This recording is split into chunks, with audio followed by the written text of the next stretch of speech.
Welcome to Leadership Dissected, where we examine the details of leadership, strategy, workplace culture, and decision-making through the lens of behavioral science. I'm Dr. C. And I'm Dr. D. With our decades of leadership experience and PhDs in business psychology, we dig into the latest research trends and practical strategies to help you survive at work without losing your mind. In this episode of Leadership Dissected, we dive into the crucial role of leadership at the front line and how effective coaching can elevate performance and impact. Frontline leaders often serve as the bridge between senior leadership and individually contributing employees, making their development essential for organizational success. Now, too often, coaching is limited to senior leadership, and frontline leaders don't receive the same level of leadership development support. This episode explores the importance of providing targeted coaching to frontline leaders, addressing common challenges they face, and offering practical strategies to enhance their leadership skills. We'll answer the question, how can we provide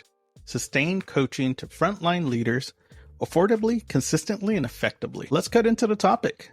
Dr. D, why is it important to coach and support frontline leaders? Frontline leaders are the bridge between senior leadership and the frontline employees. They are the link between strategy and execution. If your frontline leaders aren't leading effectively, your strategy isn't going to translate to the front. The things that are heard and seen and felt by your customers and by your frontline employees are not going to make its way back into other parts of the organization to drive improvement. It is important that your frontline management are impactful and effective so that you have organizational success. I also think a lot of leadership at the higher levels of the organization don't realize how many frontline leaders there are. More often than not, there could be potentially 10 times more frontline leaders than there are executives. Yet they have such a profound impact on keeping employees working, keeping people accountable. Often things roll downhill and they're kind of stuck in the middle of what decisions are versus what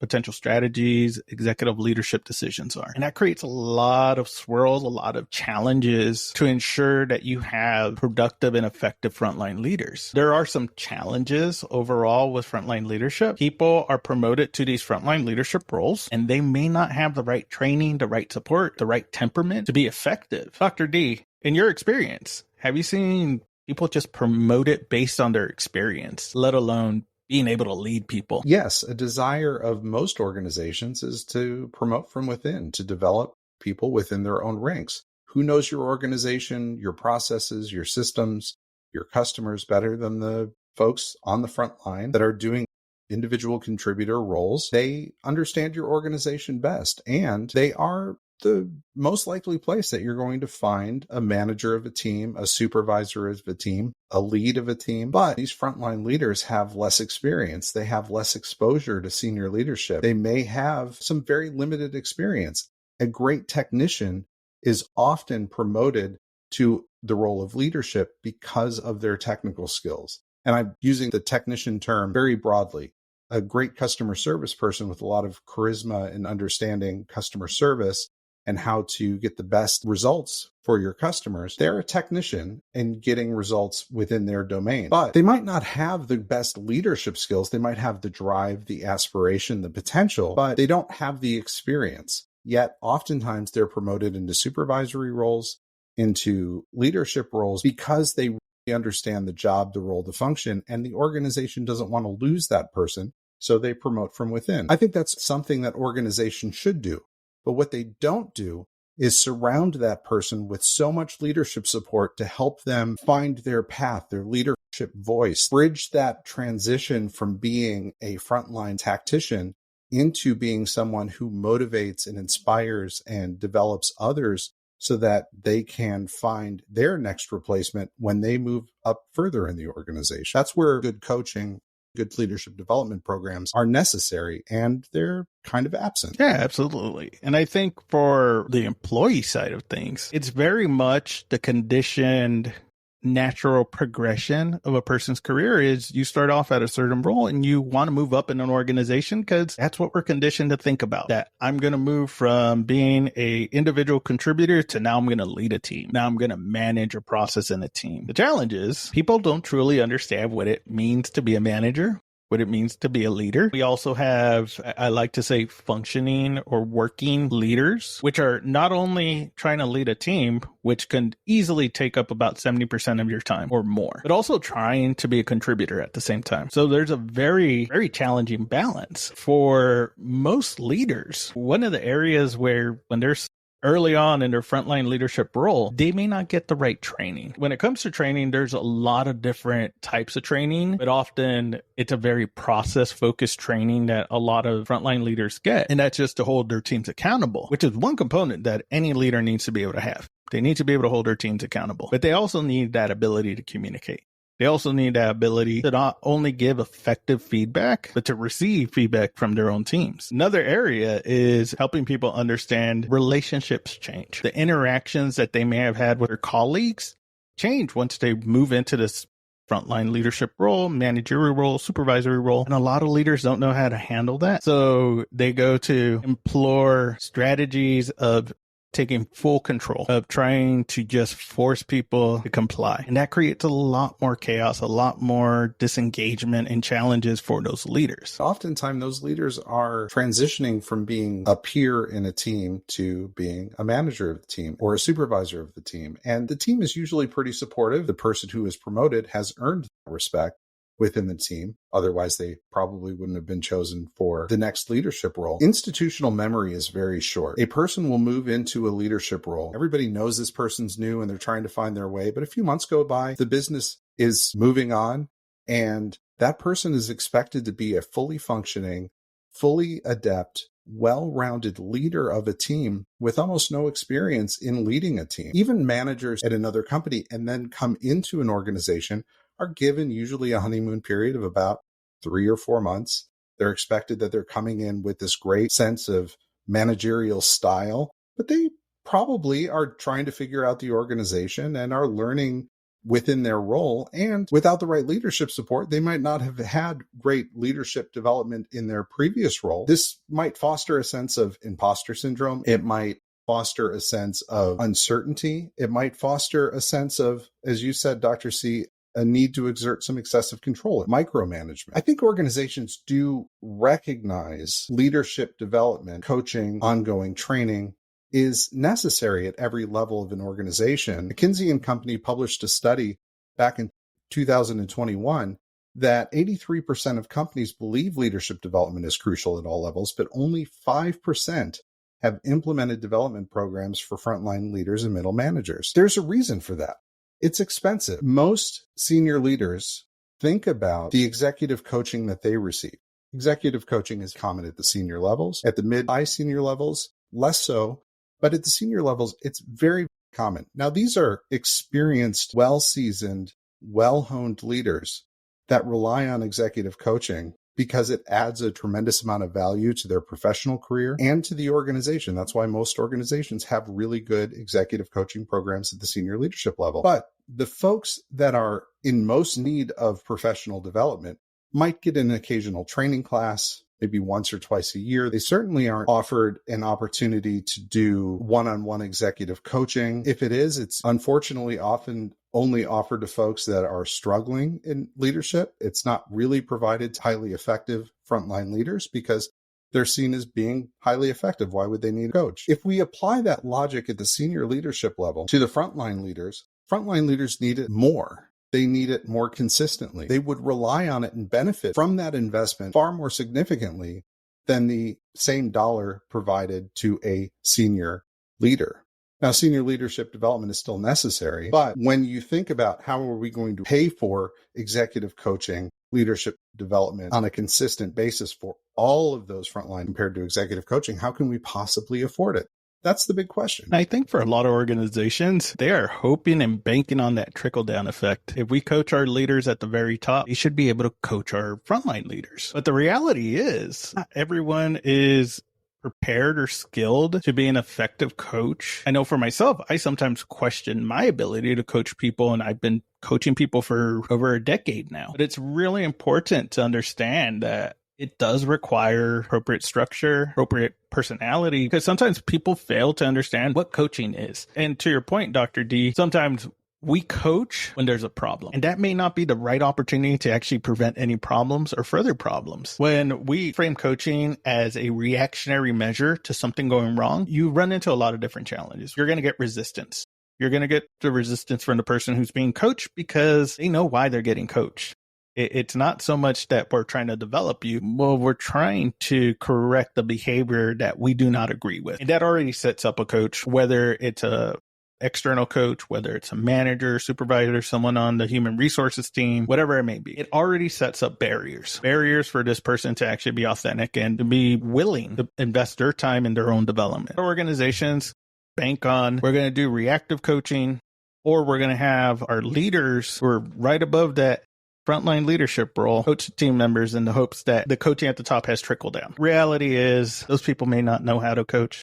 They may have an impression of what coaching is versus what it's not. And I think a lot of people think, well, coaching is providing your opinion, your perspective, providing feedback. But the reality is coaching is more about being a guide for the person to understand their own behaviors, their own thinking, their own decision making, and to take action themselves instead of being told to take action. I think that's where a lot of the challenge comes in when we have frontline leaders being coached by the next level up leadership to them. I agree 100%. So let me just put a couple clarifying points around definitions. A manager above another manager or supervisor, they're inherently biased. They have the closest relationship with the person that they're providing feedback to, that they're encouraging, that they're motivating. But that's all around a very specific point of view. The team that they're on, the team that they're working with, the processes they're interacting with, there's an inherent bias. Now, if you can remove a person and provide them someone within their organization to provide some guidance, that's mentorship.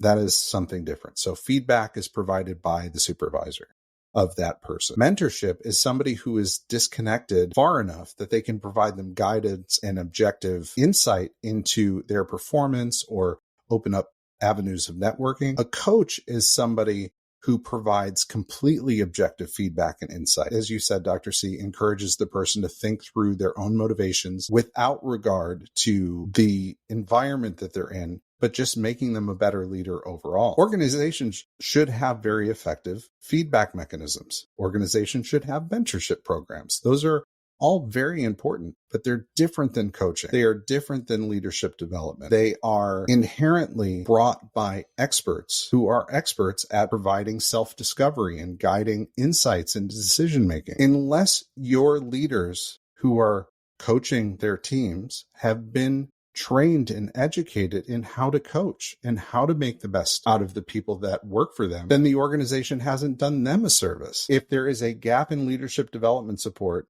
relying on other leaders who have had a gap in leadership development support are not going to fill the gap. You bring up a great point in reference to training. I think there's an expectation once you're promoted to that leadership level, regardless of where you are in that leadership level, that you should be able to lead, that you should be able to manage people. Reality is most people are promoted because of their skills, their talents, their ability to do their role, not so much for their ability to actually influence other people and train other people and coach other people, support other people that they're working with. A 2022 study by Gallup interviewed managers and supervisors, and 60% reported that they didn't feel they had the adequate training to tackle their responsibilities as a leader, as a manager. I think this is kind of across the board for a lot of organizations. The investment at the frontline leadership level doesn't always match the investment higher up in the organization. Now, I understand the higher up in the organization you go, the more decision-making power you have. So we need to make sure that we have good decision makers. But that leaves a gap in the organization because we don't have adequate supervisors, managers, leaders at the front line to actually execute on those decisions. The other component of it is people may not want to invest in those frontline leaders because they're more likely to leave an organization than a higher level leader. So it's a little bit of that risk avoidance of investing in something that may not ultimately be a long-term investment. As we know, for a lot of organizations, the front line fails, the organization fails. So there's often a lack of investment. There's often a lack of understanding the importance of preparing those leaders, because it truly does have a ripple effect throughout the whole organization. For me, this is why it's so important to invest in frontline leaders, probably disproportionately to the rest of the organization in terms of leadership development. They have the least experience relative to the depth and breadth of experience that you might find at the executive leadership. The executive leadership team has already gone through this learning journey and has found their voice, found their confidence, found their path. But frontline leaders might be fearful of speaking up, might lack the confidence to say, hey, senior leaders, I'm noticing this problem over here. And for fear of not being able to articulate it correctly or being able to make a strong enough business case for their idea, leaders may choose to not speak up for fear of embarrassing themselves or not having the confidence to be able to communicate what it is that they are trying to communicate, therefore missing out on opportunities for improvement or innovation within an organization, or heading off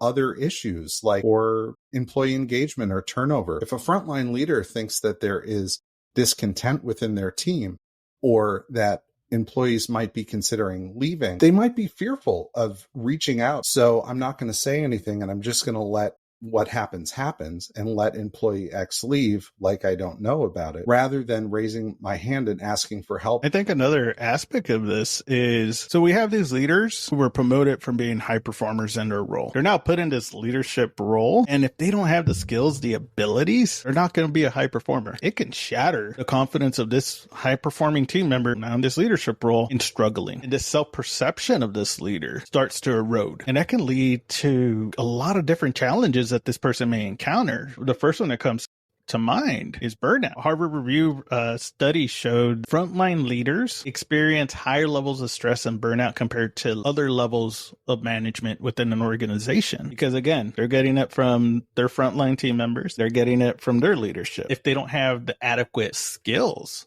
the adequate training, information to be effective, it can lead to that burnout. It can lead to getting overly stressed. Not only that, often when a person enters a leadership role, there's a transition period where they are leaving their role to move into this next role, but they're called on to continue doing their original role in some capacity. So it changes their workload. And now you have the working manager, working supervisor who is trying to balance being able to care for their team while still performing. Another aspect is often when leaders are put into a leadership role, their compensation structure may change. They may go from an hourly team member to now an exempt employee where they're getting salary. You're going to work longer hours. When I think about the executives that I coach compared to the frontline leaders that I coach, there's a confidence difference between the two that comes with experience. If you think about what an experienced leader brings to a team, they can navigate the politics. They understand who to talk to about what relationships and alliances are necessary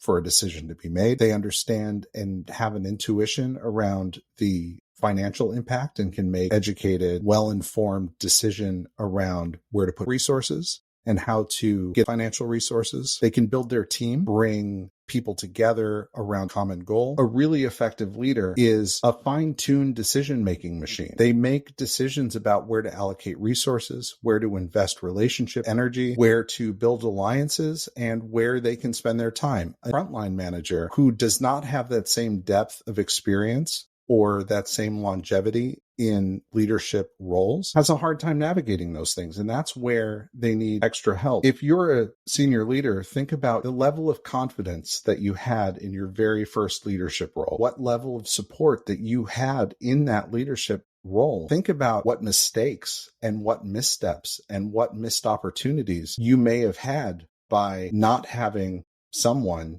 to guide you and help you overcome all of those challenges. You may have had mentors. You may have had a coach. Think about how rewarding those experiences were in helping you overcome those early challenges of leadership. I think there's this perspective where if you're promoted, it's trial by fire. You have to just get thrown to the wolves, figure it out. You're able to figure out your role before, you can do it again. I think people fail to realize that your role impact so many more people. That level of stress frontline leaders experience is different. I like to say executives stress about the what ifs. Frontline leaders stress about the what now. We sometimes fail to look back, and to your point, Dr. D, look back at our own experiences of what it took for us to become a leader. And actually, there's symptoms that we can identify when we have these underdeveloped, undersupported frontline leaders. Confidence in leadership and their leadership role is one of those big symptoms. No one likes to have these tough conversations. It's even tougher when you don't have the confidence in your own leadership skill, your own ability. Frontline leaders who don't receive adequate support, adequate coaching, are more than likely going to be less confident to speak up, especially when it comes to that conversations with your leadership or recognizing emerging issues that create risk for organizations. So this lack of confidence, this lack of feeling that I am in this role and I can make an impact, can erode a person's ability to be an effective frontline leader, which in turn impacts team member engagement. We all want to work for a leader who is confident, who we can trust, that we feel if we can go to for this support. So without proper support or coaching, frontline leaders may not be able to connect, have adequate engagement with team members. And this can lead to lower morale, lower productivity, and ultimately can create disengagement. In my career, if I had a leader that was inexperienced, it was harder for me to actually be productive because I felt like I had to support them the whole way, or I didn't get the support that I needed. And often what ends up happening, we end up having increased turnover, not just from employees who feel they have a quote unquote bad leader. The frontline leaders will also leave because they're going to get burned out. They're not getting the support that they need. They don't have the confidence in the role. And it's, why am I going to fake it until I make it if I can go somewhere else that I'm not going to have the same amount of stress? And we know that turnover, when it's a negative turnover, meaning we're losing team members that we've invested in, team members that we want to see grow in the organization or have shown that they have the capacity to grow, not getting the support can be costly to organizations. In addition to that, lack of confidence, lack of ability or support for our frontline leaders can also lead to poor decision making. They don't have that sounding board. They don't have that confidence to make a decision and follow through with it and be effective with it. Dr. C, I agree 100%. A lack of confidence in a leader will make a leader be perceived as not being able to represent or advocate for their team. That disengages the team, which causes people to leave. All of this for me comes down to a leader's decision-making skill. Early in my career, I thought I was making good decisions. I sometimes didn't. I sometimes didn't know who to ask or what criteria to use. But people have to develop that intuition over time. They have to develop that skill for decision-making. Frontline leaders just don't have that at their fingertips like a more experienced leader does. My first executive coach focused in most importantly on what were the things that were important to me in my decision-making process. Where was I investing my time? Where was I choosing to spend my relationship capital? Where was I building relationships with my team? Who was I investing in? What issues was I advocating for? Was I able to recognize conflict and miscommunication more readily within a team? I was prepared to be a manager.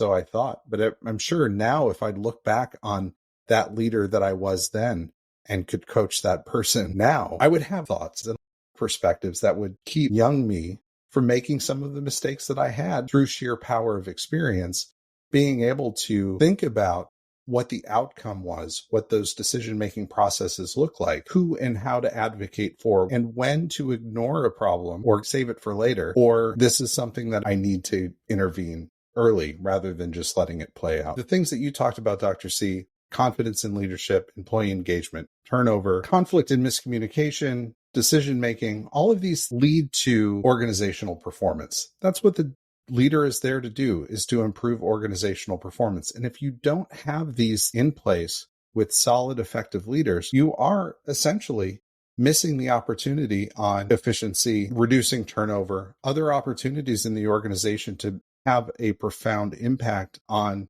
your bottom line. I'll be honest. First time I was a supervisor, manager, I knew nothing. I was very confident in knowing nothing. And it really showed. It really showed with, and I feel bad for some of the people who had first reported to me when I first became a manager or a supervisor. Because again, didn't have the adequate training at the time. Didn't have the adequate support, which really made it difficult for me in my first supervisory role to be able to connect the dots or be able to understand that, hey, these two people probably don't get along. Let's not schedule them together all the time. It's very important to have that introspection of how effective am I? And now, as I've gone up in different roles, different leadership capacities, I see the value and also the importance of ultimately setting up frontline leaders for success. And to your point, Dr. D, coaching can be one of those amazing experiences for people early in their leadership careers that is impactful for decades, impactful for the remainder of that person's life, and does ripple out to the people that they're leading themselves. We often talk about what is a good leader, and we can throw out a couple of ideas. But what we remember, and we can remember like it was yesterday, what those bad leaders behaved like. Not because they're being malicious, not because their job is to make your life miserable. It's very much either they're encountering a lot of pressure, a lot of expectations that they weren't ready for, didn't have the adequate support. Maybe they didn't have the adequate training on how to have a non-combative conversation. We're also a reflection of our leaders we've experienced. And often when you're early on in your leadership career, you're going to mimic some of those behaviors that you saw other leaders do. Whether they're good behaviors or bad, it's just they were able to do it. They were able to keep their job. I guess that's what I got to do to be able to be a leader. But I think there's an importance. I think there's a growing need for frontline leaders to get that adequate support, coaching, and development. I'm glad you brought up bad leaders because we've all had at least one, probably several. I've probably, in some people's eyes, been a bad leader. There's no doubt in my mind. Even the best leaders are perceived as bad leaders to some. And a good leader or a bad leader, it doesn't matter. They're probably trying to do the best that they can with the resources and tools that they have. A bad leader in the eyes of some is not the failing necessarily of that leader. Unless that leader is doing something unethical, that's a different story. But a well-intentioned leader who is just not a good leader, that's not a failing of that leader. It's a failing of that leader's leadership team, that they haven't provided them with the right support, or they put them in a leadership role with a team that is not the right fit for them. A leader that is struggling and having a hard time finding their way or doesn't have the confidence is under stress. And think about yourself. When you have your stuff together, you're feeling confident, you're feeling good, think about how you approach a situation. Now think about how you might approach that same situation when you're under stress. Your responses aren't going to be the same. Your decision-making processes aren't necessarily going to be the same. That's what a lot of frontline leaders feel like. They're under stress. They're still doing maybe part of their own job. They're lacking the confidence. But imagine where these leaders are given the right level of support. What would happen? Think about all those things that we talked about that were negatives before, and what could flip the script for these leaders. Imagine a confident leader that has the understanding and the confidence to raise their hand and say, I see a problem over here. I might not be able to articulate why I think it's important or be able to make a really strong business case on why we need to look at that, but I think we should look at this. Or even more so, given the right training, to be able to articulate a business case and break down a problem with clarity and accuracy and assessment, to be able to say, I think that we have a problem. It looks like this. It's caused by this. I think we should invest in this to solve this problem, and it will help make the organization better. That leads into being able to build confidence in decision-making skills and shape the way that people prioritize decision criteria. Think about risk. Think about cost. All of these will help a leader feel like they're more of an advocate for their team. Being more of an advocate and more effective for their team is only going to improve employee engagement. Improved employee engagement has demonstrated reducing turnover, and they can become a model for other people to follow. Your frontline leadership team can be a source of inspiration for others to follow and to model. As you said, Dr. C, we all model leaders that we've seen. Imagine what self-perpetuating leadership looks like if you're investing in leaders who bring the right qualities, who bring the right decision-making, who advocate for the right things within their team, who improve conflict resolution and create harmony within their team. Absolutely. And frontline leaders are also a reflection of culture. Frontline leaders are often, for frontline team members, the face of leadership. So they're picking up on those cues. And people notice when their leaders are getting support or not getting support, because we start seeing the same emerging problems repeat themselves over and over. This often comes up when we have discussions around conflict resolution, those tough conversations. And for a lot of those leaders, by having the investment, the development opportunity, it actually reduces the need for additional interventions and resolving conflicts among team members, which in turn reduces risk to an organization, reduces risk to a team, reduces risk to just a culture and the environment of an organization. What it also does when we do investment in frontline leaders is you're creating a pipeline, potential leaders within the organization that you can tap into. Also, for those leaders themselves, this is career development for them. By providing coaching, by providing support to frontline leaders, it not only helps them become better leaders, they gain a better understanding of their own strengths, their own areas of improvement, and they start to build the skill of being able to set clear professional goals for their own growth. And in turn, they can take those behaviors and share it with their teams. So now it has that multiplier effect where we invest in these leaders, we invest in this front line that truly does have an immense impact because they're the closest to our front line. They are also the closest to our external stakeholders. They have a profound effect. I know one of the challenges for enhancing, developing leadership skills for the front line is we have a lot of leaders. We have a lot of frontline supervisors, managers. We either don't have the time, we don't have budget, the resources to be able to train and develop these people. We're hoping that there's that trickle down effect for coaching, but I think there's some practical strategies that can really support organizations, teams, and for those who are leaders at the front line, helps you articulate the ask of what support you need. So there are some practical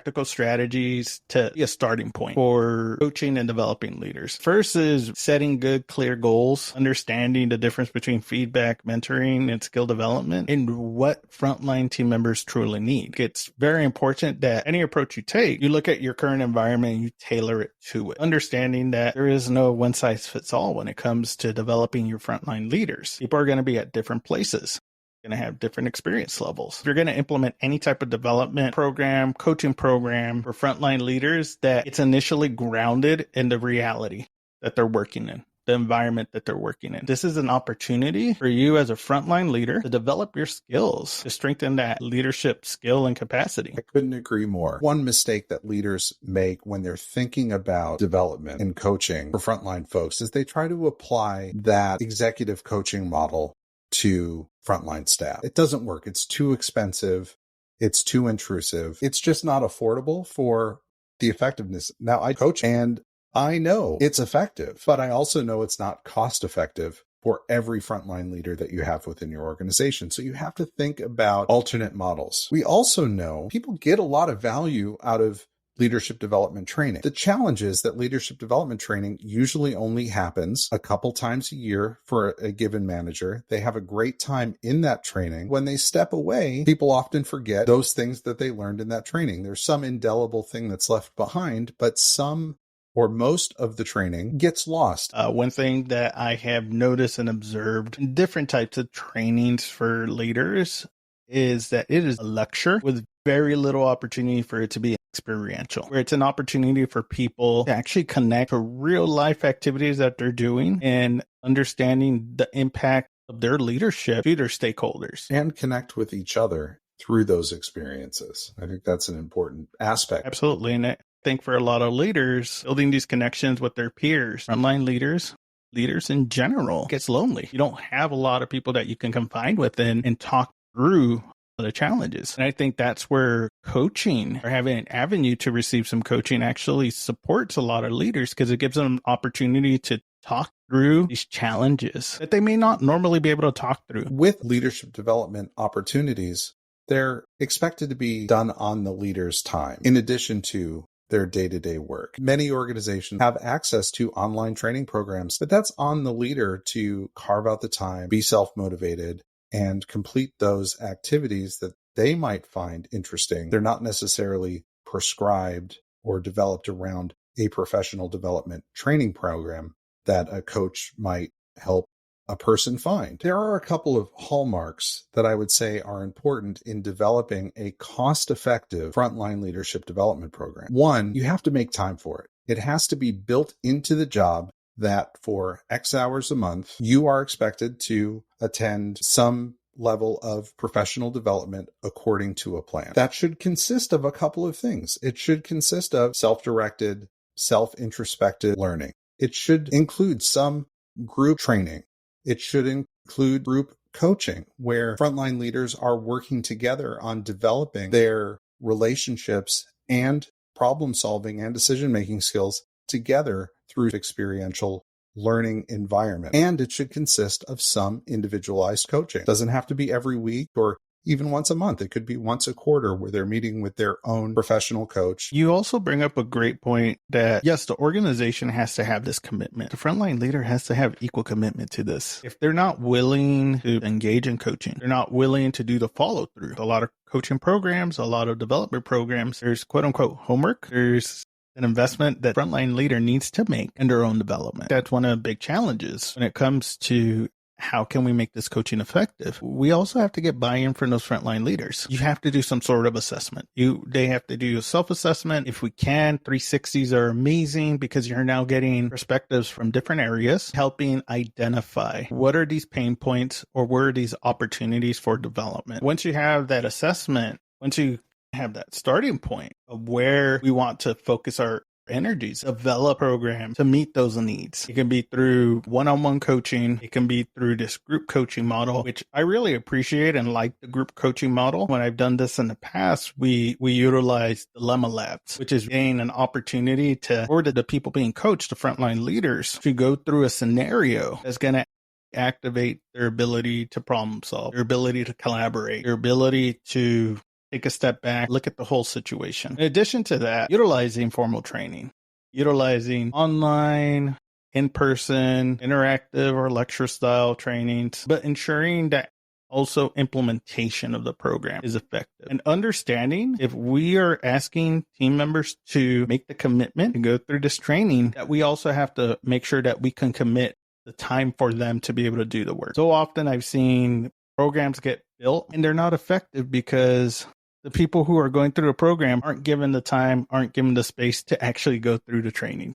to go through the coaching. It's less, let's make sure it fits your day instead of make your day fit this. And often that's where you see that dropout. That's where you see that ineffectiveness of the programs. Ultimately, you also want to evaluate your program. Are you addressing those needs, those challenges, or the areas of development that you want to build up in these leaders? And not to be afraid to make adjustments. There is no one size fits all when it comes to developing leaders. We often think that, the answer's in a book, the answer's in a podcast, the answer's in sitting with a coach. It's going to vary leader to leader. For leaders of organizations, understanding that we have to make adjustments. We have to tailor our approaches to the needs and the challenges that our frontline leaders are encountering. And the reality is a lot of our leaders need that one-on-one attention. So being able to provide formal coaching and making sure that it's not just providing feedback or just a mentorship, real coaching can have a profound impact on not just the immediate, this person's career trajectory, organization's trajectory. You said something about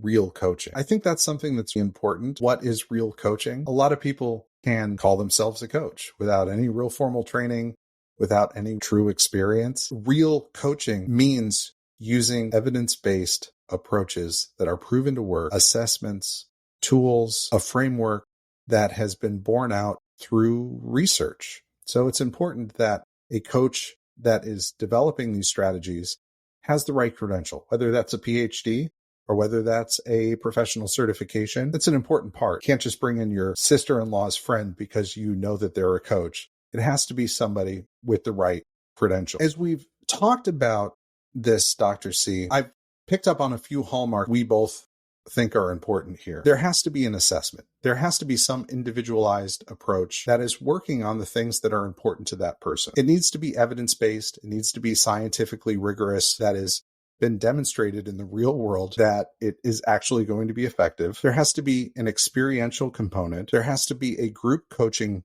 component. There should be some individual coaching component. There has to be time built into the person's day, week, month to dedicate specifically to this as part of their job. Lastly, there has to still be mechanisms for feedback and mentorship from that person's boss and from other people within the organization. Those people need to be trained on how to be mentors and how to provide feedback and how to develop other people. That training needs to exist as well. So a well-rounded training program has to consist of all of those things for coaching, has to provide education for those that are doing mentoring, and provide education for those that provide feedback to others. So what you're telling me is you shouldn't have the blind leading the blind. Yeah, that is exactly right. Many organizations perpetuate inefficient, untrained leaders in leadership, leading other leaders who are untrained in leadership. We can stop that cycle. It just takes focus, attention, and investment. And I'll add to that, it also takes a commitment. If people are not committed to the development of their leaders, not committed to that investment, it does become challenging. If you're not committed, it becomes very difficult for you to get other people to commit. They can truly see that. So I think for a lot of organizations, you're in a unique position, make a huge impact if you're willing to make the investment, if you're willing to make the commitment. I'm going to say that we have leaders listening that are willing to make the commitment, that are willing to invest, that are willing to share this with other leaders who find this important and are going to make a change within their organization to find a way, whether it's a pilot program, starting small, who can bring about change within their organization by investing in frontline leadership in the way that it deserves to be invested in for all the right reasons. And if you're a leader struggling with this, seek outside support. Because ultimately, if we're able to take care of leaders, we're able to develop our leaders through coaching, through training, we truly are having a huge impact on a lot of people's lives. And my hope is we're creating a better workplace. Well said, Dr. C. On that note, I think we're done here, so let's close it up. I'm Dr. D. And I'm Dr. C. And we'll keep dissecting leadership so your time at work sucks a little less.